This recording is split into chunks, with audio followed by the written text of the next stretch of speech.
It's interesting that when virtual currency began to be discussed, those of us in the gaming world already had sort of stumbled into it and with little microcosms of virtual assets in our virtual worlds.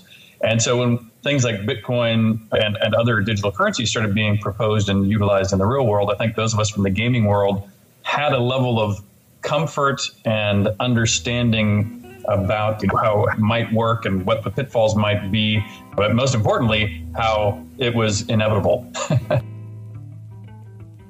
The following program is for informational purposes only. Cryptocurrency is a new science, so do your homework before putting money on the line.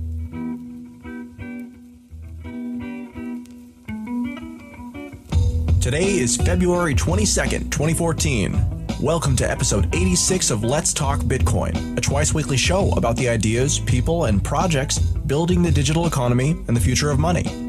As humans, we like games. We like to make games, we like to play games, we like to share our gaming experiences with friends.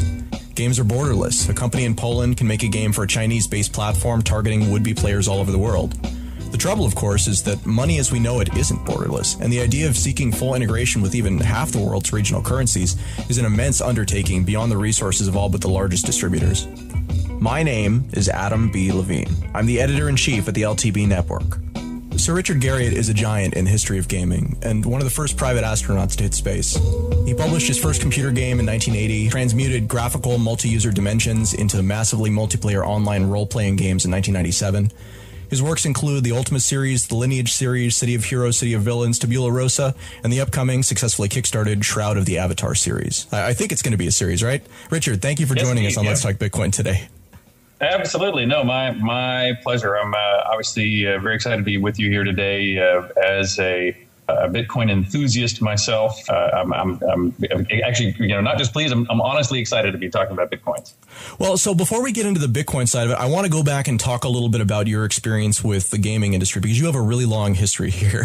There are a lot of things that you could kind of choose to do with your life. What was it in particular about, computer games that eventually became video games that made this an area that you chose to focus on? Well, for me, as with so many still who get into the games industry, it often happens at a young age. I just happen to be amongst the people who were in that very first generation who had that possibility. And so there are very few, if any, people, especially still making games, who predate me in the games industry. So I wouldn't say that it was a plan. I sort of stumbled into it. But it is interesting that, in those earliest days, there were so few people making games that those few of us who dug in and figured out how to make a game on these primitive early computers did pretty well. But then it became much harder over time as games became more sophisticated, as more people came in to compete, as the machines became more sophisticated. It turned from literally child's play into obviously one of the biggest, most competitive industries in the world right now. And I've been very fortunate that, as you noted, I've had a long career. I've had a number of strong hits, and I can claim credit for a few things like the invention of the term avatar that everybody uses now as a standard for their character in a game, and the invention of a class of games, the massively multiplayer online gaming genre. I'm often kind of credited with bringing that to the forefront. I hope I can still produce games and carry that on into the future. In Bitcoin, we're in early days now. In the beginning, when you got into gaming, there wasn't much competition and all the fruit was low-hanging fruit. So you just kind of started and it just kind of happened. No, that's exactly right. And in fact, now that you mentioned it, I do think there are some parallels on that same front, too. I was a relative in the short tenure of Bitcoin. I was only came in halfway through the total history now that we have. But even I hear fondly of the tales of the first pizza transaction and other things in these very earliest days as people were trying to kind of figure it out. What I find fascinating personally is how much that figuring it out has gone and continues to go very parallel to what we uncovered in massively multiplayer games. When we launched Ultima Online, we were all shocked and amazed and pleased, but a bit mystified at the same time when the first digital objects started going up for sale on eBay.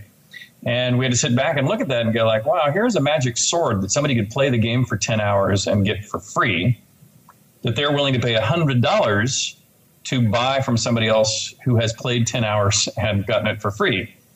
And then you had to sit down and thought about it and went, wait a minute, well, of course, it's actually worth $100 because it took somebody 10 hours to go earn it.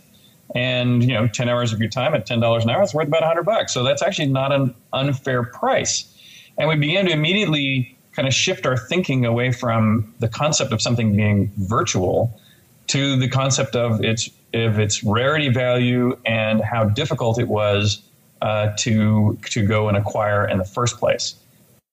And as you may know about the history of not just Ultima, but all online games now, this same thing has manifested to a much greater extent. We at peak, we had plots of land in Ultima Online that sold for as much as $10,000 a plot, largely because those particular pieces of real estate, like real estate in the real world, location really matters. And a plot of land next to a city center where you could run a business that could sell those swords at $100 a piece was actually profitable, even when you paid $10,000 for this piece of virtual property. And so we sort of worked out, because we had to. I mean, there was no way to resist the truth of the fact that even virtual items that are limited edition in the sense of digitally serialized or in some way, known to be unique, that someone has to take effort and or time and or expense to acquire, as in mining in the case of Bitcoins. And as demand rises to have access to those objects which are rare, like the real estate land in Ultima Online, of course, the value of that still virtual but limited item rises. And so we, not only did we kind of work through these things, I think it was truly inevitable. I mean, there's literally no way to resist it. It is a fact that these things, though virtual, have absolutely quantifiable real world value. So the majority of your work has been in these MMOs. At a high level for listeners, for the few listeners who probably aren't familiar with them, these games basically function as self-contained ecosystems where players interact with the environment, but also with each other and other people's avatars, gaining more power and experience. And as they go through, the game essentially becomes more difficult and scales up. So that, in a lot of ways, is very similar to the money systems that we have in real life, except that you have a lot more control over it as a game company. So, in what ways, in your experience, was it different? What parallels do you think there were between the types of systems you were creating and the types of systems that national governments were operating? Oh, fascinating question. And yes, I actually think that even for a national government, there's a great deal of learning that can come by observing and perhaps meddling in virtual worlds. And here's some good case studies for that. When it comes to monetary policy, if you're going to change monetary policy in the real world, well, first of all, you're affecting people's real lives in a way which they may or may not like. But also, if you're going to literally increase the number of bills on the street by a factor of 2, you'd have to go print an awful lot of money and dump it somewhere to get it into the system. Then it would have, of course, these ripples that would could be profound and permanent. Well, in a virtual world, you can do those same things much more quickly. And if you want to double the amount of currency in the world, you just push a button and there's twice as much currency in the world. If you want to change the taxation rate up by 30%, there's no Congress you have to get votes on. We just do it. And as the world responds to that, which it does as the virtual world responds to that, which it does much more quickly than in the real world, if it's going awry in some crazy way that you think, that monetary policy change we made is creating a catastrophe, we can change or revert it instantaneously. So as soon as it's going out of bounds for what we hoped, we can instantaneously react and put it back on track. And so as a laboratory, virtual environment is a great place to have worked out, these details. And so we ran into all kinds of problems early on because, again, since we thought we were making a game, we didn't realize we were creating this deep intrusion into monetary policy. When we thought we were making a game, we just created currency willy-nilly in the sense of, if you went into a dungeon and you fought some monsters and there was a chest at the end of the corridor, we just spawned some gold pieces, some virtual gold pieces out of the chest, which means the more people who were in the world, the more of those chests were opened, the more gold was generated into the world. And so suddenly we had, rampant inflation in these virtual worlds because we were not controlling the monetary policy. People were gaining, slowly but surely infinite wealth. And therefore the value or the price of, a sword or a house by necessity had to go up and had to go up, in some level of pace with the rate of wealth gain of the average person in the world. And so we kind of stumbled into this monetary policy experiment accidentally, but then very quickly realized we needed the same kind of command and control that nations need on monetary policy as well. And so, it took us a few years to do that. And I think that games actually, by the way, still are imperfect by all means. But again, games are solving a slightly different problem than the real world in that in the case of a game, you are trying to make everyone have the feeling of winning. And there is an arc to their existence of we want everyone to start poor and we want everyone to end rich and powerful. And then when people finish, they no longer exist when they leave this world. We have a very different set of conditions than, again, the real world. So since we're solving a somewhat different problem, the end games and the total policies, aren't identical, but as an experiment to watch what happens when you change these variables and watch the results change quickly and be able to respond quickly, a virtual world is a great experiment bed.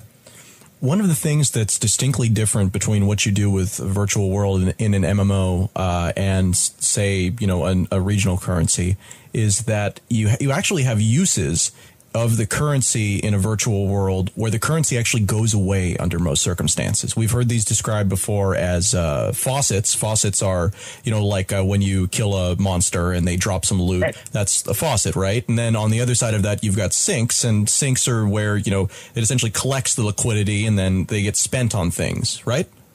That's exactly right. And so for us, the way we manage, inflation and monetary policy is by adjusting up or down those faucets and sinks. Those are the exact terms that are probably the most common term for how we bring value in and out of a virtual world.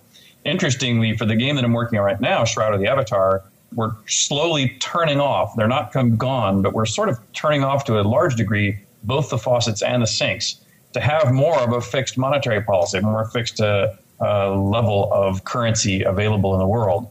And one of the things we're doing to do that, or one of the side effects of doing that, is that we're relying on the players to basically make all things that exist in the world. So whether I make a sword or I'm a person who mints a gold coin from having pulled up gold air, mined gold ore in a cave, bring it back to town, forge it into a coin, or bring back some metal ore and forge it into a sword, that object has the history of how it was made. So if a sword was made by Richard Garriott, it will always be a sword made by Richard Garriott.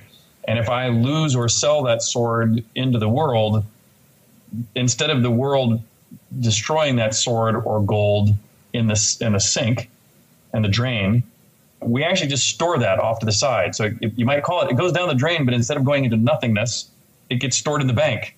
And then if you go deep in the dungeon and you need to find a sword because you've finished an adventure, we go to the bank and we pull out the actual digital swords that were created by the actual people who created them originally, and we put them back in that chest in real time. And so we're actually, as opposed to having the faucets and drains, we're going to more of a steady state total currency pool.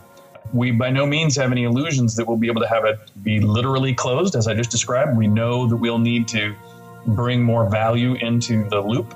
But by starting with a closed loop, we think that we get one more level of kind of true understanding as to how the policy is working versus just trying to keep the water level about right. So with regards to real money trading, by the way, that's fascinating. The mechanism that you've described there, where essentially you're letting all of the players make their own market-based decisions on literally every economic activity they do and giving them value for all of those things. That's fascinating. And has that been done before? Not to my knowledge. I think that virtual items have fairly universally been exactly the way you originally described, faucets and drains. And so I think we're making the first run at some pushing nearly this far into a closed system.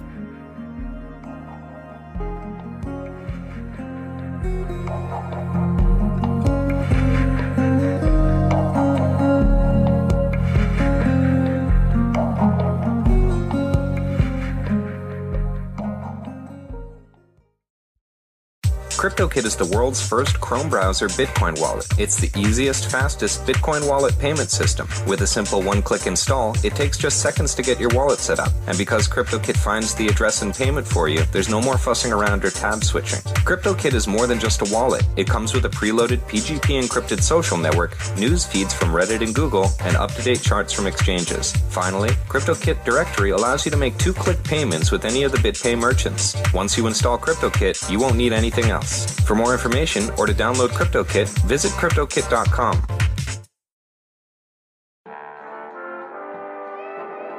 Would you like to buy Bitcoin?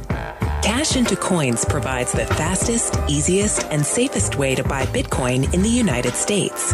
Simply place an order online, deposit cash at any supported bank, and relax. Cash into Coins will verify your deposit and send out your Bitcoin within 24 hours. Join tens of thousands of people who have purchased from Cash into Coins. What are you waiting for? Buy your Bitcoin today. Go to cashintocoins.com.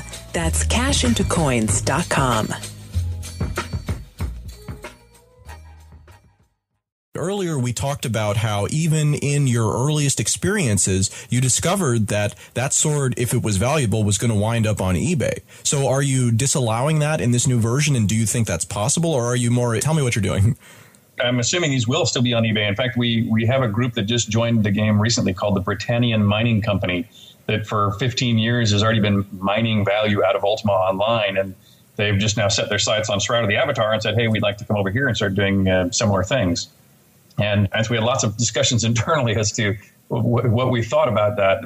And in the long run, we're going like, well, the objects have real value. A virtual object that took time and effort for somebody to acquire, even in a game, has by definition value. And so there's really no way we can stop people from trading those for value wherever they want. And so, as long as we allow in the game where somebody can walk up to somebody else and hand them their sword, well, that means that they could have made a side deal in conversation or eBay or wherever else to have traded some cash or Bitcoins before handing that sword back and forth. So it is absolutely inevitable, and we do and will support it. The thing that can't happen in our case, unlike a Bitcoin, which can travel from country to country, the sword in our case can never leave Shroud of the Avatar. And so that's the real difference. That's the lock that part of the economy, one half of the transaction, always must be inside of our world. So our gold coins and or our virtual swords can't really be used for, very effectively anyway for trade in the real world. But the reverse is not only possible, it is going to be very common, we hope and think, that people will use currencies from the real world in order to value the exchanges of these virtual goods. Isn't there a danger in that? You've identified this correctly, but the thing that hops out at me on this is that if you restrict the supply within your ecosystem, within your economy of all of these different things, but the one thing that isn't constrained by you is the amount of outside value coming in, then doesn't that mean that if the game becomes wildly popular, that the prices of everything within the economy should go up? Oh, wait, but it's a self-balancing system, right? Well, yeah. Well, don't forget, though, that the trade that happened from player to player is not value that ends up coming into the game. Because from the inside the game, all that happened was the sword went from player A to player B. So there was no delta in the value inside the game. The place where currency gets dumped into our game, so if you think about, contrasting Bitcoins to our virtual world, if you take take the maximum number of Bitcoins the world exists, and then if everyone had one Bitcoin each and suddenly twice as many people wanted one, the only way that would work is if we each now had half a Bitcoin each. And presumably those half a Bitcoins would be worth what the old Bitcoins what used to be worth. In our world, day one, we might only have 100 people in the game, but then we're going to go to 1,000, then we might go to 1,000,000. And so more like the early days of Bitcoin, where the rate of that rate of change is so high, we don't want to see a rapid inflation of the price. And so what we'll do in those early days is when new players join, we'll actually bring in new gold. And so that's why I actually said it's not a fully closed loop, because at least during a ramp up period, we'll be bringing gold value directly into the game to get it kind of off and running. But after it's up to a relatively steady state population, hopefully we won't need to have much more of that money policy. And again, the way I kind of relate that back to Bitcoins, as I look at Bitcoins, I think one of the brilliant parts of Bitcoins is that, early coins were easy to mine and late coins are harder to mine. And so no one will bother mining the later coins unless the price of the coin is high enough to bother needing to mine it. And so it has sort of a very elegantly self-balancing system that is what we're going to do manually. And again, it's because we're managing a different problem. We're managing a game, not a true currency. And so there are times when we might purposefully create inflation or deflation because I think it makes the game more fun. But you obviously don't want anybody doing that if you're talking about a real currency. With regards to the games both that you've made in the past and that you are making now and that you think you'll make in the future, how do you feel about game companies sponsored real money trading? This has been kind of a contentious issue. And if you look at places like China, they actually don't allow it. The company is not allowed to make a market in their own goods. Essentially, it has to be done by third parties. And that actually has created kind of a competitive market. But in the United States, that isn't really the case.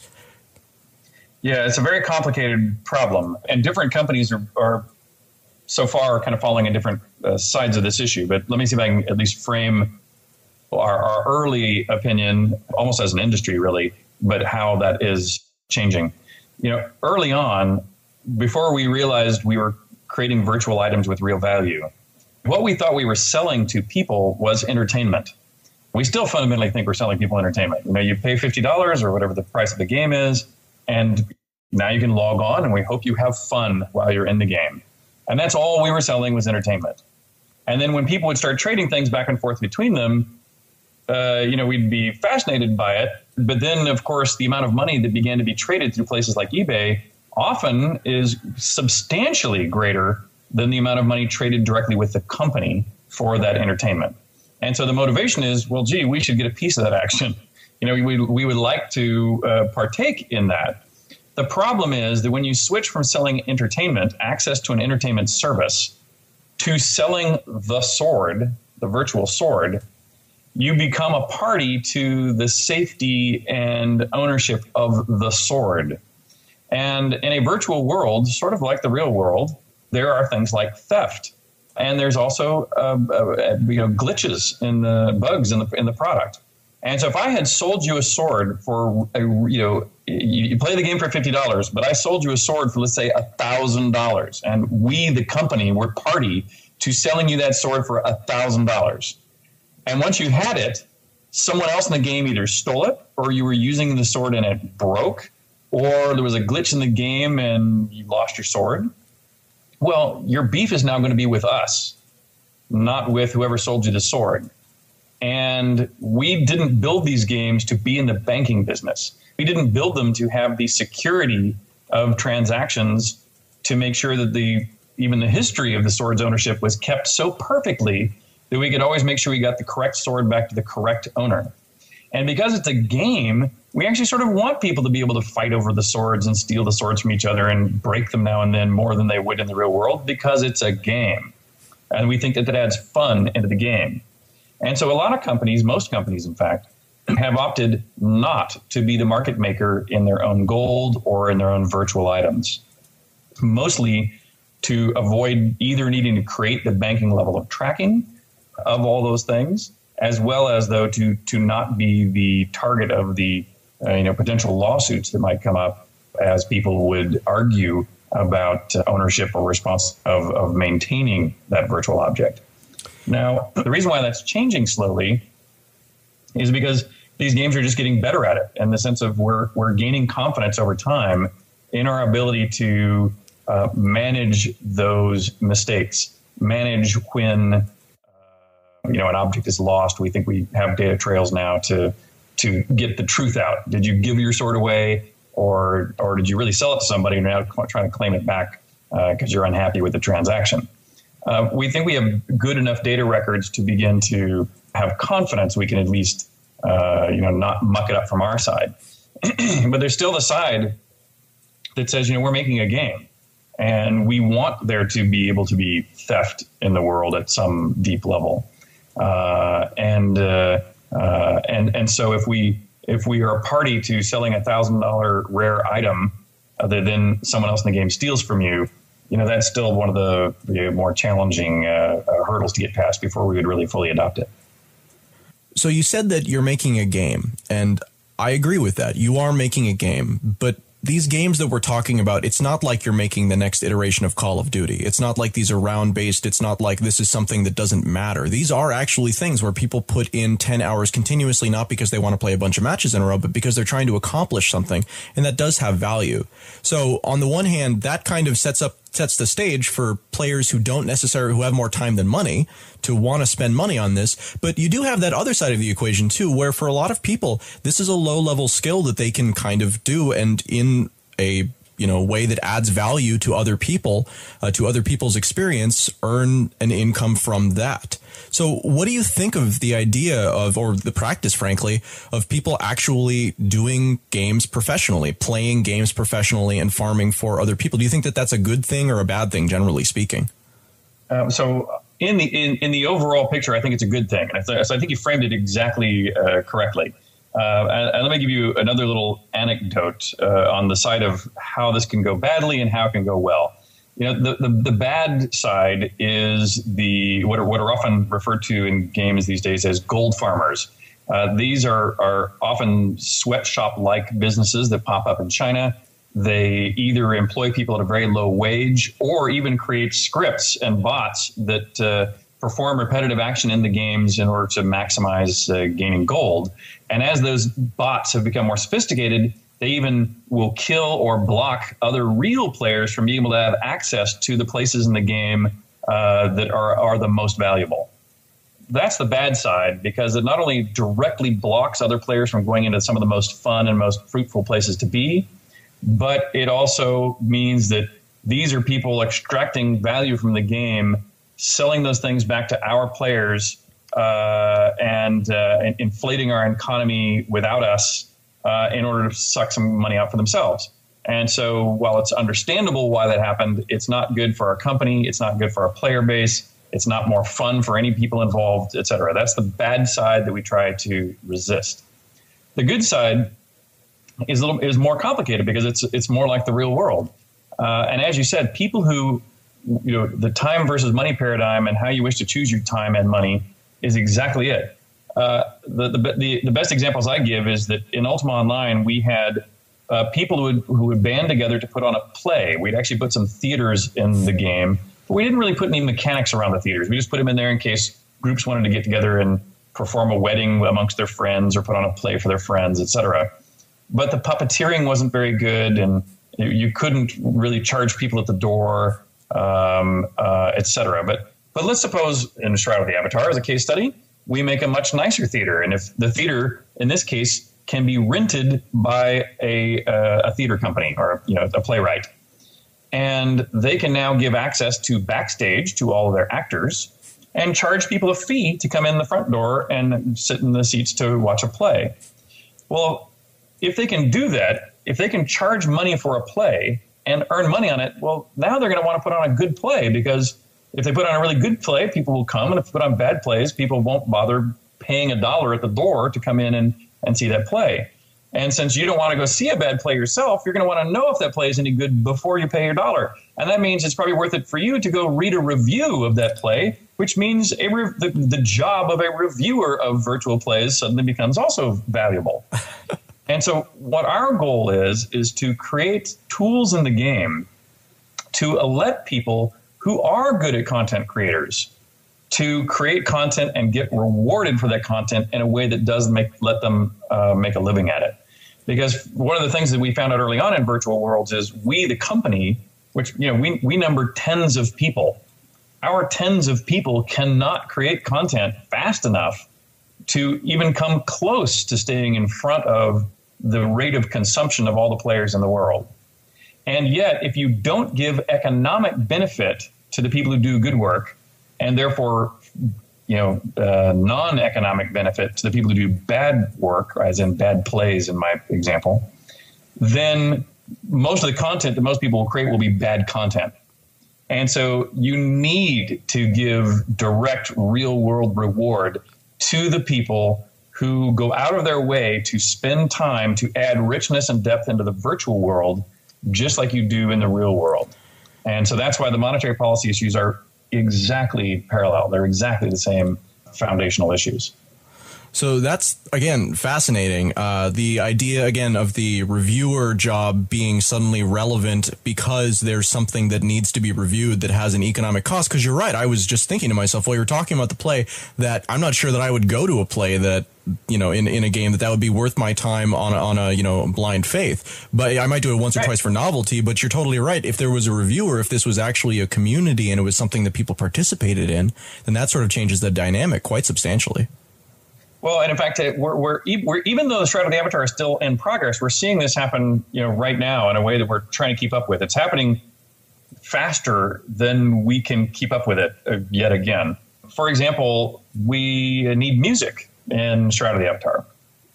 And of course, we're doing this game with funds provided by the community. So it's on a much more modest budget than many of the games I've done in the past. And so anytime anybody can help us out in ways that are not monetary, we're happy to take that help too, because it saves us from having to spend the money we got from the others. And a lot of people, again, in our community have more time or more skill opportunities than money. And so a lot of people said, well, I would love to have, make my contribution to the game be, instead of money, give me some game credit if I can contribute some music.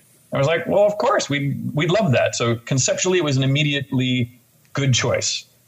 But then what happened is that people, all kinds of people who were making their own music, put music up in a folder and send it to us in a variety of forms.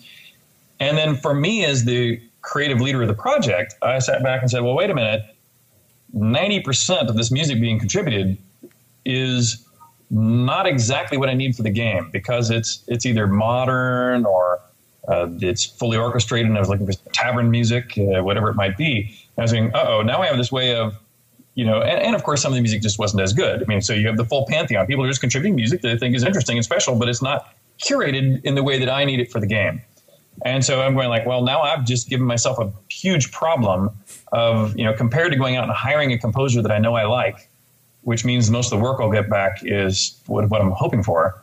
Now I've got lots of work coming in, but a lot of people have done a lot of work, but now it's going to take me a lot of work to even go figure it out. And so the community then jumped up and again said, well, just tell us what you're really looking for, and we'll build a little bard's circle and we'll self-curate. And so I said, great. And so I gave them feedback as the first few dozen pieces that came across my door. They started communicating amongst each other. They do their own pre-sort. And we're now to a point where the community gets it completely and has completely self-organized in order to create very high quality results, far better than I would have ever predicted we could get to at this stage. Basically every piece they're now putting up is a piece that I'm, more than happy to drop directly into the game.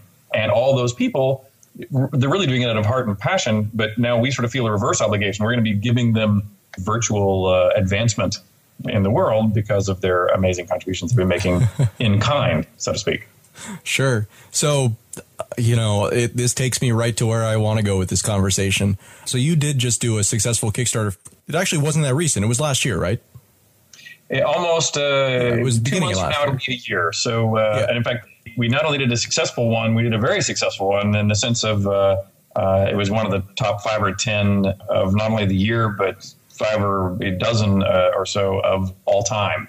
Right. So, I saw that. You almost doubled your $1 million goal, as you said, which is more modest than a modern game budget in a lot of senses, but still was, a pretty decent amount to raise on Kickstarter at that point. Exactly. And in fact, the community continues to grow and grow. We've tripled the number of people that are following us now. We're up to $3 million of backing at this stage.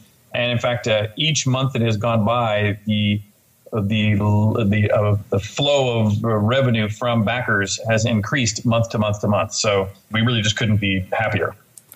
One of the most interesting things for me about Bitcoin is that it's actually not the only cryptocurrency out there. It's one of the first cryptocurrencies out there, and it's the biggest right now, but it's not the only one. And one of the interesting things about it is that as an open source technology, it's something that anyone for any project can essentially create their own iteration of based on the most current version of the software or one of the other 3 or 4 software suites, one of the other 3 or 4 software technologies that are out there doing basically the same thing as Bitcoin now. One of the things that I've been doing with cryptocurrency for my particular project, and I think it's similar, so I would really like your opinion on this.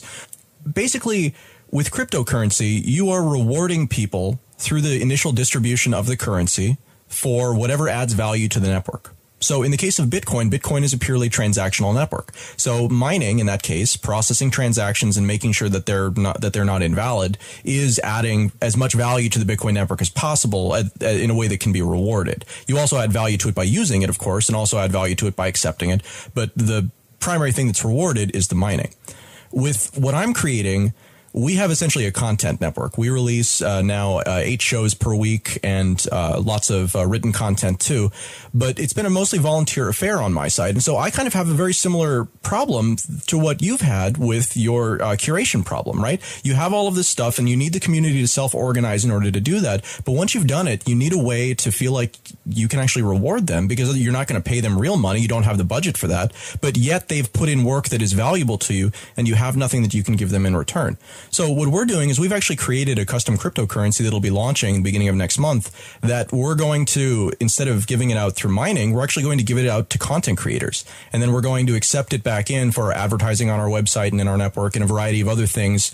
So essentially, you start off with something that has no value, and then the people that create the value in it are the people who receive the currency first in the same way that Bitcoin mining works. Does this make sense to you? Totally. Yeah, no, and I think that as long as your ecosystem is sufficiently diverse, to go back to the gaming term, with faucets and drains, then this should work just fine. I mean, if I was a candle maker, I might not have a sufficiently deep and enough breadth within my ecosystem of clients and suppliers to make that work. So you have to have a sufficiently large pool.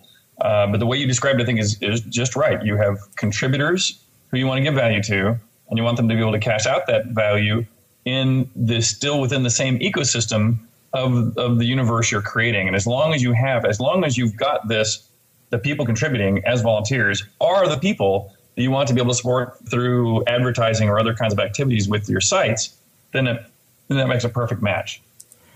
One of the interesting things that I think is different here is that in doing this, you do have to give up quite a bit of control. You can have some things because you can set value by saying, I'll accept my token at this rate or, rely on the market. But you don't have the same sort of control in games that you wouldn't have the same sort of control as is desirable for you to have in games. What do you think of this idea as a way to fundraise in the future? Because this is, again, this is really where I'm going with this. You just raised about $2 million from 22,000 people. And if instead of giving those people, and obviously at the time this didn't exist, but if instead of giving those people back, here's your, $70 thing and you get a copy of the game and a signed thing, what if instead of that, you just gave them this currency that wasn't valuable for anything, but that they could choose to sell on the market if they wanted to, or they could choose to hold knowing that later on when it's no longer available because your Kickstarter campaign ended, and at that point everything immediately becomes more valuable that you've done since it's no longer available broadly. Doesn't that mean that you see where I'm going with this? This is obviously too leading to be a question, but yeah, no, I see the question in there. Yes, and had we had a better understanding of cryptocurrencies, we might have considered doing that from the get-go. We're sort of backing our way into that by giving out gold, which isn't a true cryptocurrency because it doesn't have a limit. It doesn't have a forced finite quantity. But it's not tradable, right? You can't trade this before the game is launched. You can, yes. At the moment, you cannot trade gold before the game is launched, although we now are finally trading pledges. So we literally just turned on this last cycle the ability for people to trade pledges. So we're sort of letting people trade these digital objects starting right now, even though the game is not finished. So we're sort of migrating in the direction you're describing. But there's something else you said, too, that I thought was very interesting about price setting. The thing to watch out for, I would imagine, in your case study that you've described for your own use of a custom cryptocurrency, is that since it's a closed ecosystem of exchange. I mean, even though people might take the currency, to the other side of the world or universe and back and hold it well outside of your ecosystem, if the primary trading value, if the primary use of the currency, not trading, but use of the currency, is still around your field of play or field of endeavor, then the thing to watch out for is price fixing.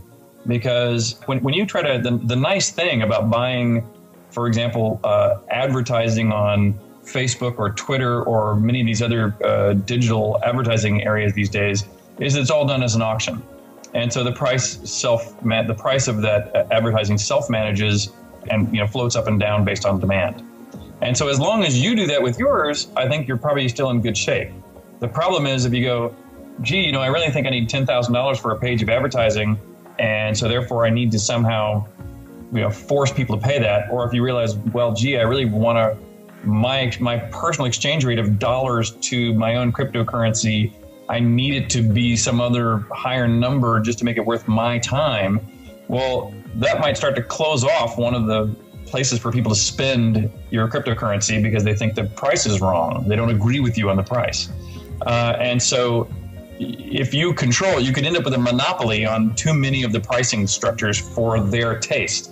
So if you make sure you either do it as an auction or make sure that there's enough other people and there's enough other pieces, enough individuals that can't be monopolized that are in control of those pieces, then I think it should stay balanced just fine.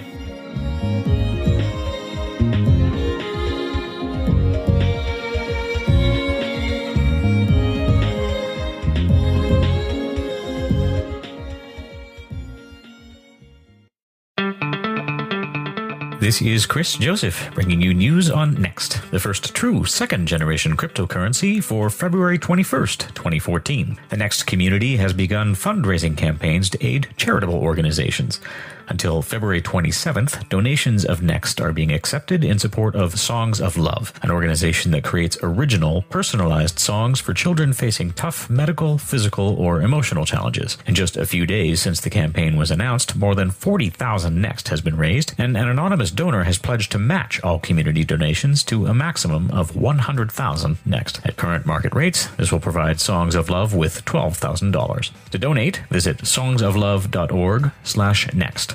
For more information on Next, head to nextcrypto.org or mynxt.org. And stay tuned for more news on Next in the next Let's Talk Bitcoin broadcast. In spite of the fact that my team was arguably some of the people to be exploring the value of digital objects prior to any cryptocurrencies, and so we should, and I think are, amongst the early adopters and believers.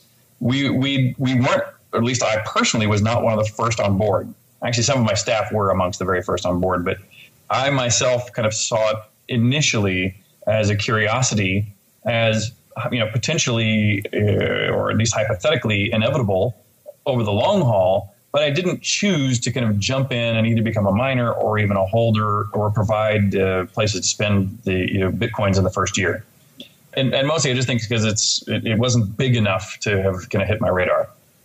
Then it was actually my wife, who is in the finance field, who began to be researching it more and began to encourage me to take this more seriously and kind of weigh in as to what someone who should be able to give it a little more intuitive understanding than she could to have an opinion. And so my first opinion, as I began to look at it, I began to go, well, actually, this can and really should and is working. So we can then convert it to going like, okay, well, if this is all working, we need to find ways to participate. And there's really kind of 2 or 3 ways to participate. Of course, you could mine. Of course, you could hold some coins. And of course, you could, accept Bitcoins in your business and things of this nature. Well, of course, for me as a business, even though I'm the founder of the company, I really need to sell the team on the importance of accepting Bitcoin as one of the ways to take value into our game. And I'm sure we'll get there. We just we're solving other problems right now of just getting the game online first. But I'm confident, we will ultimately take Bitcoins within the game itself. But then as I said, okay, I also would like to buy some. Then I immediately ran into the nightmarish problems of buying my first Bitcoins. And the reason why I call it nightmarish is that we were already to the era where anybody trading any of the exchanges were, concerned about things like money laundering worries. And so they, demanded you send in bank statements and bills and driver's licenses and maybe even videos of yourself to prove who you were. And so it took me a long time to actually just buy a Bitcoin. And I thought, okay, well, normal humans are never going to get through that process. The man on the street, woman on the street are not getting through that. And then I said, okay, well, now I've got some Bitcoins. Let's go spend some. If I went to go look at the maps of where I could spend my Bitcoins, and, here in where I'm talking to you from right now is our New York home. And, there's one bar that's about 5 or 6 blocks from here that takes Bitcoins. And so I've had it on my agenda to go over there, but I've still never been. And I've spent a few Bitcoins on some things on purpose, but none of them were yet essential. And a lot of my peers have done things like whether that's Virgin Galactic or Tesla, selling some seats or cars for some Bitcoins. Those are great. And I'm pleased that many of the companies I've either invested in or helped get started, are also now accepting Bitcoins.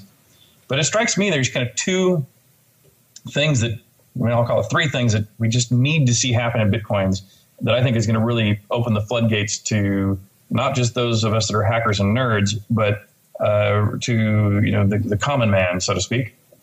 And those are the 3 steps of one is, we still have to make it much easier to understand and acquire what a Bitcoin is and get one in your quote pocket, proverbial pocket.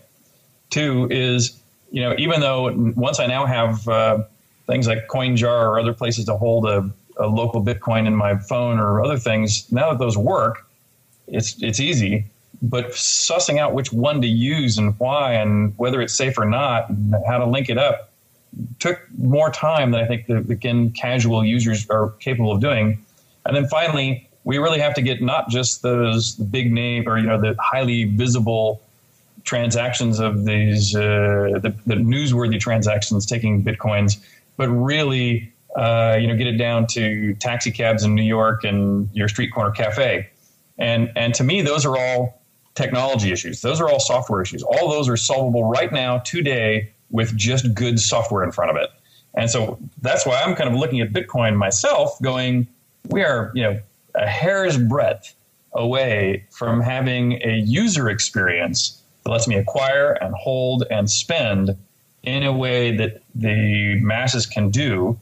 And once we have that, I think Bitcoin will, it's already had a pretty meteoric last year, but I think we have an even bigger meteoric, year ahead once we get some of these software problems taken care of. So I have 2 things. One, I think that the software problem is an interesting one because in Bitcoin, the thing that we've had to this point is a difficult time bringing in talent that can actually execute on this stuff. And so most of the time what you get is the repurposing of technology that was already out there. You look at the earliest exchanges, Mt. Gox, and, that stands for Magic the Gathering Online Exchange. And, they've been having trouble in this last couple of weeks. And I kind of like to, people ask me sometimes what the problem with Mt. Gox is. And as far as I can tell, it doesn't matter sometimes how good or how much money you spent on your blender. It's just not going to make a good airplane, and the crew probably wouldn't know how to fly it even if it did. So it seems like all of these are legacy issues caused by nobody believing this thing was going to work at first, and the players who had the resources in order to deliver on the type of experience that you're talking about here they were like, why would I want to bother with this? Now, the second point is my first time I didn't buy Bitcoin was about 3 years ago this month when I didn't send several $100s worth of cash in an envelope to a guy in Washington, D.C. named Bitcoin Morpheus. He then went on to, turns out totally legit, but that was the process at the point that I first got involved with Bitcoin. And so I totally agree with what you're saying. It's been a slow rise, as far as adoption on the ground has been concerned. But I think a lot of that has been because the critical mass that you need in order to make money work simply hasn't been present in any physical locations outside of a few places, like maybe the Kreuzberg district of Germany, for example.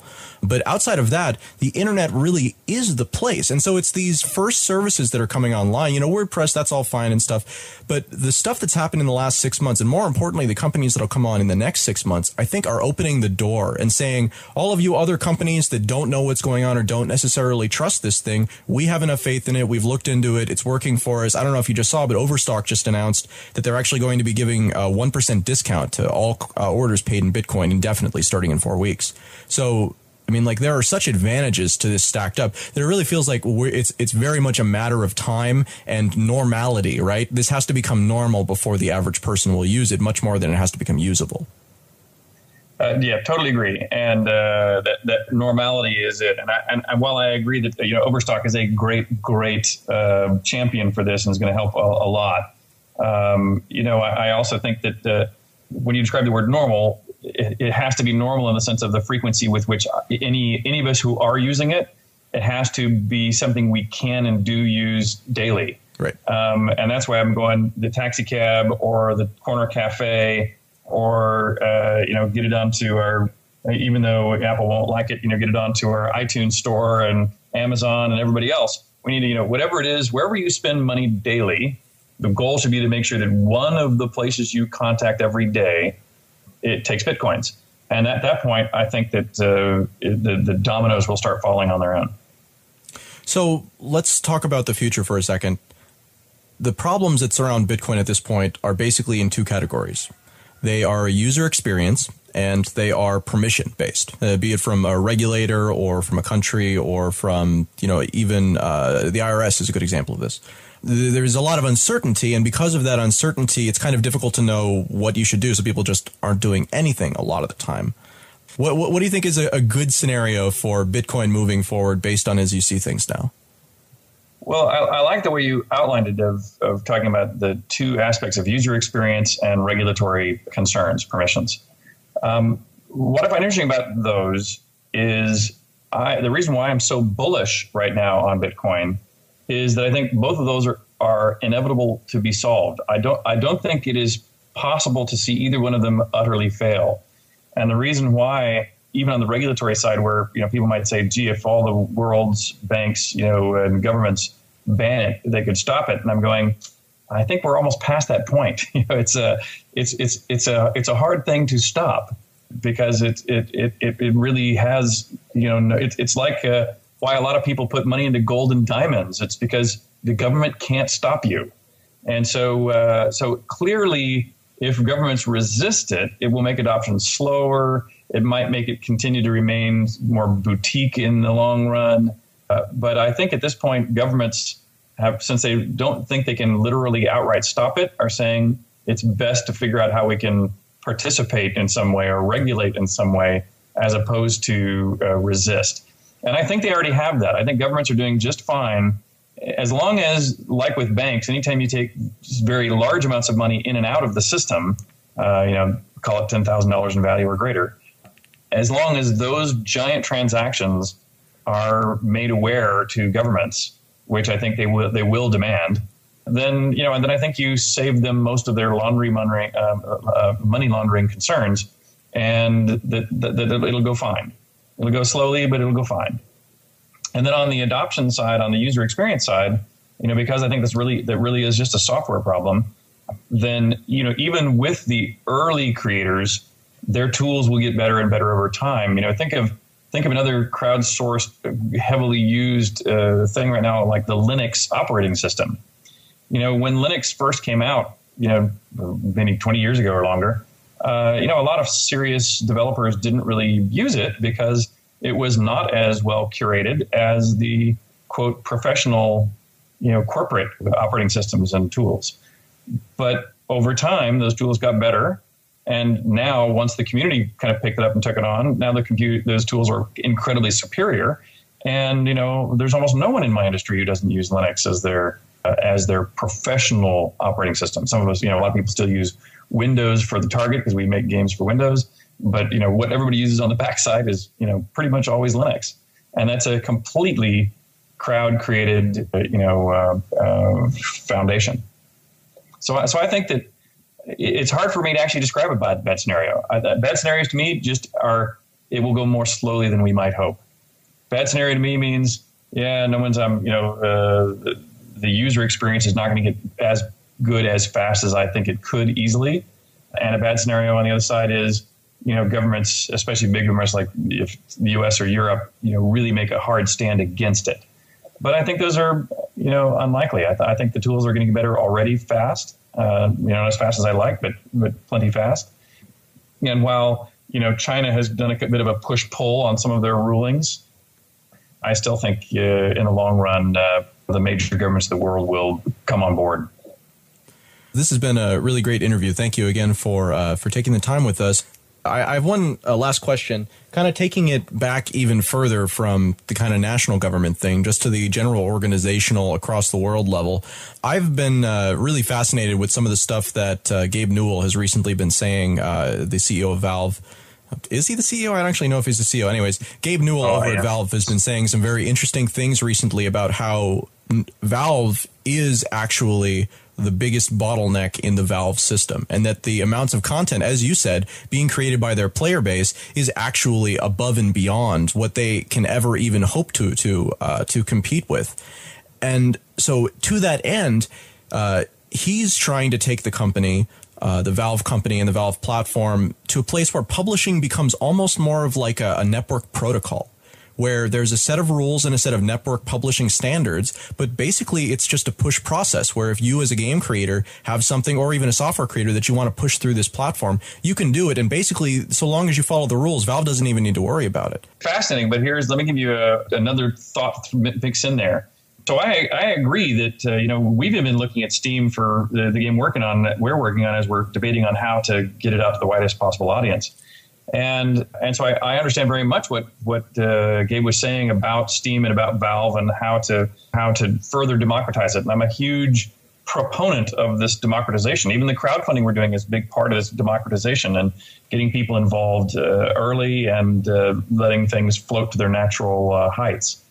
That being said, that fixes part of distribution. That fixes channel availability.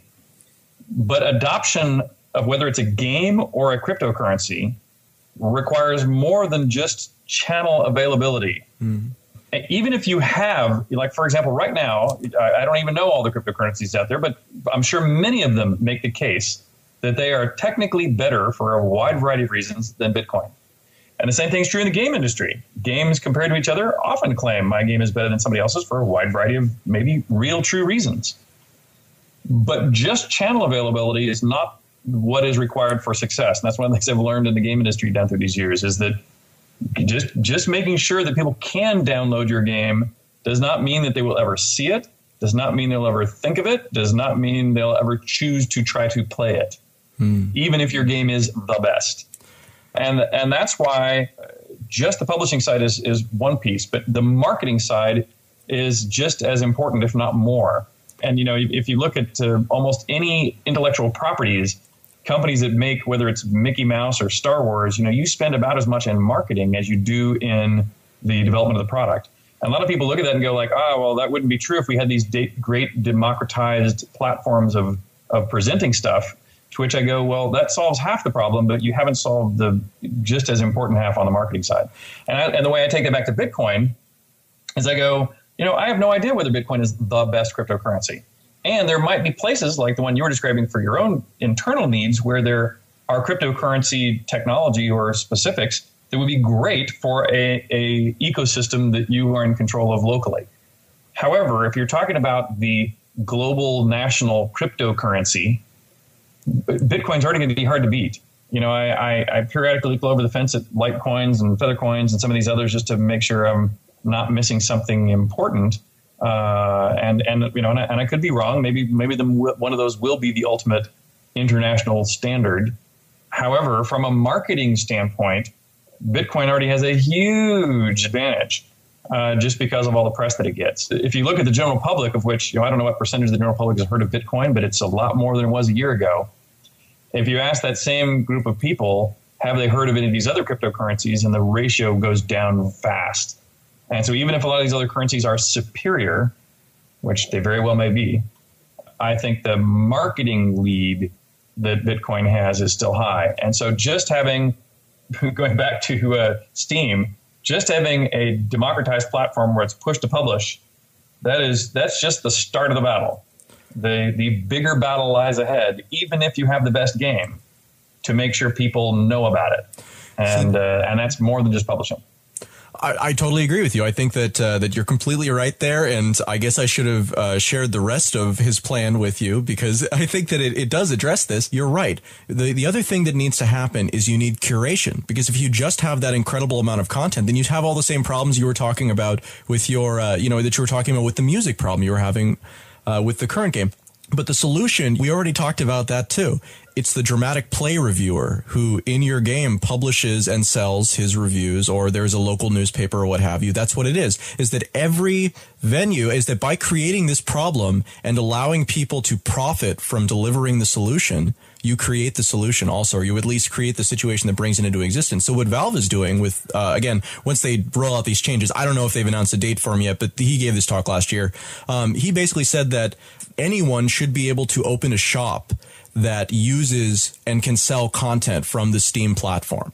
And so in 2005, my first blog and podcast was called Gamer Andy, and we talked about video games. And I was never able to monetize that. We had 10,000 or so listeners over the course of 3 years, but it was very, very difficult to monetize it. But if Valve had been offering this, then what we would have done on that site is it would have just been a Steam page, a Steam store. And we would have published all the same content, except then whenever someone wanted to buy something that we had chosen to feature, we would have made money from it. So doesn't that solve the problem? No, I like what you said very early on, especially well, which was if by allowing people to solve that, which ones to go visit and profit by it, then you sort of solve it. And I would even say, if your virtual reviewers had virtual magazines where you could also place virtual ads, because as much as people hate advertising, there's an old adage that without advertising, something happens. And that is nothing. Something terrible happens, and that is nothing, which is still true, because you still need, and you often can still win, even if the reviewer doesn't like what you want. Sometimes the reviewer's wrong. And if you want to put up your own money to be able to scream into the channel that the reviewer controls by putting an ad on the reviewer's site and prove the reviewer wrong, then you should have that opportunity. So you just need to make sure that and by the way, I think that those will self-solve. With what you framed there originally, which is that make sure that the people who can help you sort the good from the chaff also can do it profitably. And once you do, then it'll work itself out. Sir Richard Garriott, thank you very much for your time. My pleasure, Adam. Really a pleasure to be with you today. A very enjoyable talk about the current and exciting future we have ahead of us. If anybody's interested in the things that we were talking about, go to www.shroudoftheavatar.com and get involved. Thanks for listening to episode 86 of Let's Talk Bitcoin. Virtual Worlds Real Money with Richard Garriott was produced by Adam B. Levine, edited by Denise Levine. Music for this episode was provided by Jared Rubens and General Fuzz. Questions or comments? Email Adam at letstalkbitcoin.com. Have a good one.